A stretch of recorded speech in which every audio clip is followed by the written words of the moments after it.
Le Seigneur soit avec vous. Et avec votre esprit. Bonne nouvelle de Jésus-Christ, selon saint Matthieu. Gloire à toi, Seigneur. En ce temps-là, Jésus se mit de nouveau à parler aux grands prêtres et aux pharisiens.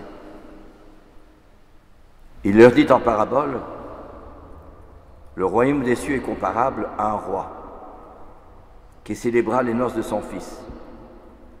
Il envoya ses serviteurs appeler à la noce les invités, mais ceux-ci ne voulaient pas venir. Il envoya encore d'autres serviteurs dire aux invités, « Voilà, j'ai préparé mon banquet.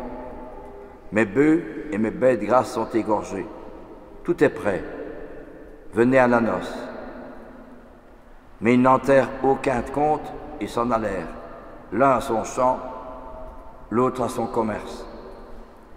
Et les autres empoignèrent les serviteurs, les maltraitèrent et les tuèrent. Le roi se mit en colère, il envoya ses troupes, fit périr les meurtriers et incendia leur ville. Alors il dit à ses serviteurs, le repas de noces est prêt. Mais les invités n'en étaient pas dignes. Allez donc aux croisées des chemins, tous ceux que vous trouverez, invitez-les à la noce. Les serviteurs allèrent sur les chemins, rassemblèrent tous ceux qu'ils trouvèrent, les mauvais comme les bons. Et la salle de noces fut remplie de convives. Le roi entra pour examiner les convives, et il vit un homme qui ne portait pas de vêtements de noces. Il lui dit, « Mon ami, comment es-tu entré ici, sans avoir de vêtements de noces ?» L'autre garda le silence. Alors le roi dit aux serviteurs, « Jetez les pieds et poings liés dans les ténèbres du dehors. Là, il y aura des pleurs et des grincements de dents. En effet, beaucoup sont appelés, mais peu sont élus. » Acclamons la parole de Dieu. Louange à toi, Seigneur Jésus. Aujourd'hui encore, l'Église nous fait lire cet évangile. C'était de la vigne, aujourd'hui le repas des noces. Et il dit, allez croiser des chemins, tous ceux que vous trouverez, invitez-les à la noce. Car beaucoup étaient invités, mais ils ne sont pas venus. Mais que veut dire notre Seigneur dans cette parole? Et puis à la fin, il voit un qui n'a pas les vêtements de noces. Comment peux-tu être entré ici? Lui demande-t-il. Alors il dit, beaucoup sont appelés, mais peu sont élus. Que veut dire notre Seigneur à travers cet évangile d'aujourd'hui? Car à travers chaque parole de Dieu, chaque évangile, notre Seigneur a quelque chose à me dire, personnellement. Il m'appelle par mon prénom et dit, j'ai ceci à te dire. Si j'ai vraiment la foi, il y a une relation personnelle entre Jésus et moi, dans les circonstances de ma vie, là où je suis, là où je vis, dans les difficultés, dans la joie, dans les ennuis, dans la vie quotidienne. Et Jésus me prend. Ça veut dire qu'il y a une rencontre personnelle entre Jésus et moi, dans la situation où je me trouve. Que ce soit une situation où il y a beaucoup de bonnes choses, mais aussi où il y a des difficultés. Ou quand je suis seul et que je n'ai personne, et que parfois j'en ai assez, j'en ai marre, je suis découragé, eh bien le Seigneur a quelque chose à me dire. C'est ça la foi. Et alors, quand je rencontre justement cette rencontre avec le Christ, mais ça veut dire que ça change ma vie, ça change les événements de ma journée. Tout est transformé. C'est ça la foi. Et c'est précisément pour cela que les invités de la noce, ils étaient invités, mais ils n'en ont pas tenu compte. Pourquoi? Moi aussi, je suis invité à célébrer la Sainte Messe. On est invité le dimanche à venir à la messe. Mais pourquoi? Quelle est la différence entre nous qui venons à la messe et ceux qui n'y vont pas? En quoi la messe m'interroge-t-elle? Me donne-t-elle quelque chose de plus que ceux qui n'y vont pas? En quoi est-ce qu'il y a une différence entre moi qui vais à la messe et ceux qui n'y vont pas? Alors, il y a une interrogation que le Seigneur me pose.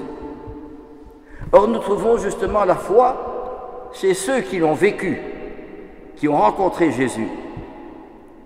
Aujourd'hui, nous fêtons Sainte Thérèse d'Avila. C'est une grande sainte en Espagne qui a réformé le Carmel.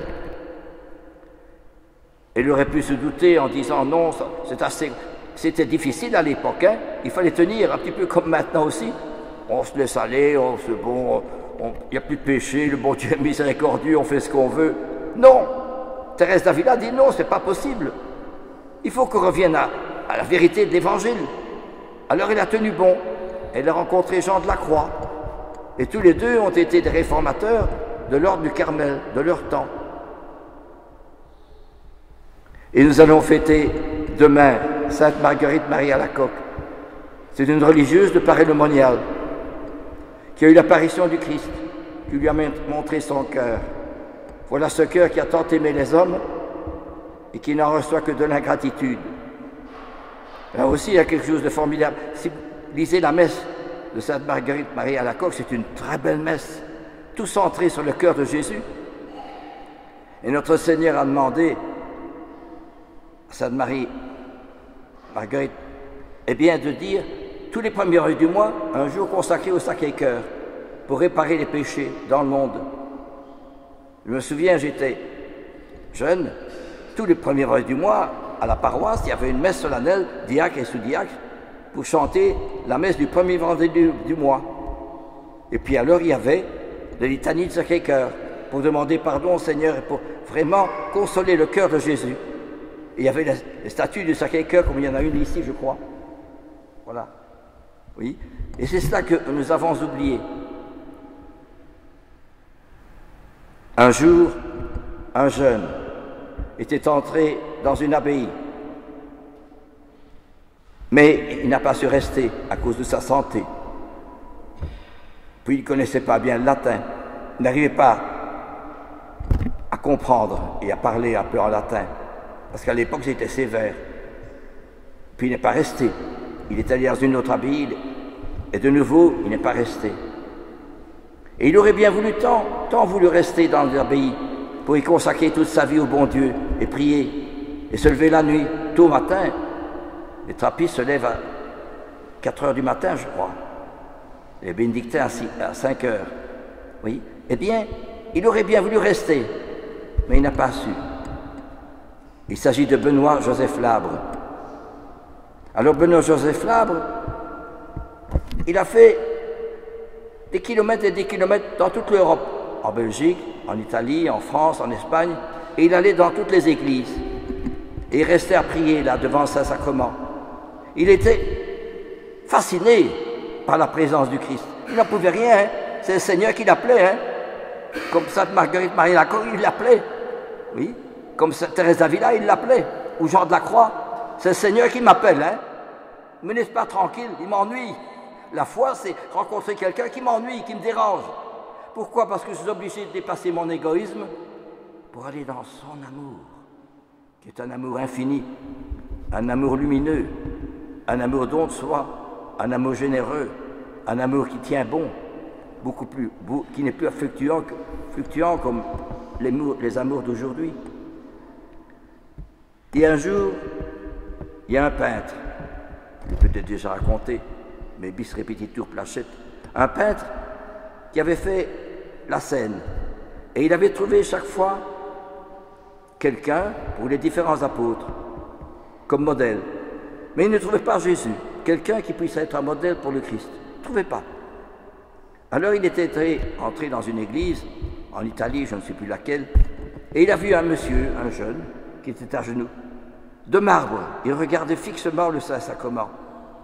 Il y avait une messe, il y avait l'adoration, et le peintre était frappé par son attitude de piété, de foi, surtout de respect, une attitude vraiment pleine de respect, d'attitude vraiment digne. Et alors le peintre termine sa prière, il s'en va.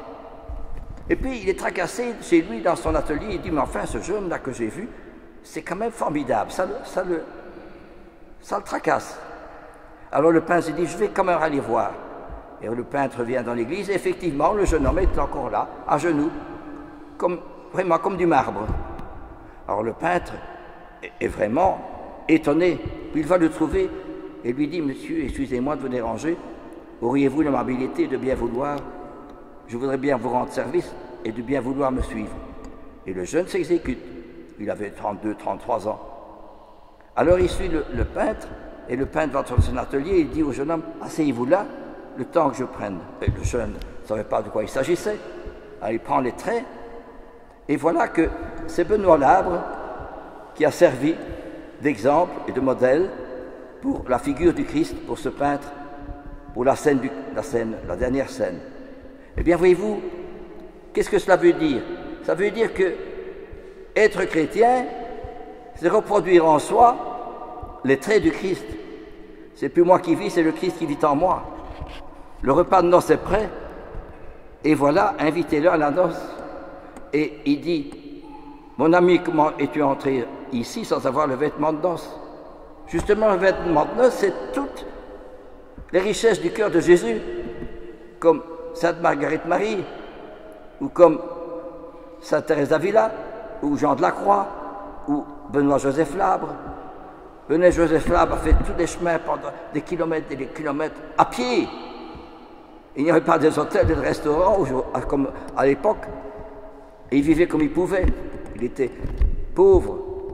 Et les gens disaient, « Oh, il n'est pas bien ce garçon-là, il n'est pas propre, il faut s'en méfier, etc. » Et lui, au lieu d'être triste, au contraire, il subissait ces critiques en pensant notre Seigneur aussi a été critiqué, a été rejeté. Et il y trouvait sa joie. Moi, je serais à sa place, je lui dirais non. Comprenez, ça veut dire qu'ils étaient tellement transfigurés par le Christ que le Christ revivait en eux sa propre vie. C'est ça la parabole d'aujourd'hui, voyez-vous. Et alors, ici, Saint Paul nous dit, dans sa lecture, dans sa lettre, « Je suis prêt à tout, à manquer de tout et d'avoir trop de choses. L'essentiel pour moi, c'est le Christ. » Et alors, la première lecture aussi qui est très très belle, n'est-ce pas? Et alors il dit, « Sur cette montagne fera disparaître le voile de deuil qui enveloppe tous les peuples et le linceul qui couvre toutes les nations. » Ça veut dire qu'au moment de la mort, ceux-là, Thérèse d'Avila et que Sainte Marguerite Marie à la Croix et Saint Jean de la Croix et d'autres, Saint Benoît Labre, mais ils vont être éclatés dans l'amour du bon Dieu. Il y a un soleil fulgurant, extraordinaire, fantastique. C'est ça que nous avons oublié, frères et sœurs. Il y a tant de gens aujourd'hui qui en ont marre de vivre. On a tout ce qu'il faut pour vivre, mais on n'est pas heureux. On a la télévision, on a Internet, on a un smartphone, tout ce qu'on veut. Mais on n'est pas heureux. On va dans les grandes surfaces, on va au cinéma, mais on n'est pas heureux. On fait des kilomètres pour aller bien loin en vacances, mais on ne revient pas, on n'est pas heureux. La joie que les mondains cherchent dans les plaisirs n'est qu'une ombre fugitive. Mais notre joie cherchée et goûtée dans la prière et le sacrifice est une bien douce réalité. Elle est un avant-goût du bonheur du ciel. C'est magnifique, c'est Thérèse de Lisieux qui dit cela. Et voilà ce que nous avons oublié, frères et sœurs. Ce sont de beaux passages d'évangile, de beaux passages de la parole de Dieu que nous entendons, n'est-ce pas? Mais il faut les méditer, il faut les prier. Alors la lumière se fait. La petite Thérèse disait, il n'y a qu'un livre qui me contente, l'imitation de Jésus-Christ et l'Évangile. Et surtout l'Évangile, dit-elle, parce que quand je lis l'Évangile, n'importe quel passage, eh bien, je trouve toujours des lumières merveilleuses. J'y trouve toujours la joie, j'y trouve toujours le bonheur. Alors qu'il est atteint de tuberculose, qu'il aurait pu se décourager, et se dire, mais enfin Seigneur, voilà, je suis coincé, c'est fini, c'est foutu. Au contraire, plus elle avance, plus elle est certaine, plus elle est enthousiaste de sa foi, de son amour, de sa grâce, de sa lumière. Ça veut dire que l'amour, la vie qui est en elle, est plus forte que la vie du corps qui se dégrade. C'est l'âme qui est embrasée de l'amour du Christ. Voilà ce que veut nous dire l'évangile d'aujourd'hui, vous voyez. Comment dirais-je? La salle de noces fut remplie de convives. Et alors, le repas des noces est prêt, mais les invités n'en étaient pas dignes. Allez donc au croisé des chemins, et tous ceux que vous trouverez invités à la noce. Mais il m'invite, Moi, Abbé Germaud, il m'invite. Est-ce que j'y crois? Est-ce que j'en suis pénétré? Est-ce que je suis... C'est ça la foi. C'est rencontrer quelqu'un qui me prend, et qui me conduisent à une aventure merveilleuse. Plus belle, merveilleuse que toutes les grandes surfaces, que tous les biens matériels, que tous les films, que toutes les guerres aussi, que tout ce qui va mal dans le monde, que ma solitude, que ma santé, que ma famille. Eh bien, je trouve là une présence qui est merveilleuse et qui me donne la joie de vivre. Amen. Alléluia.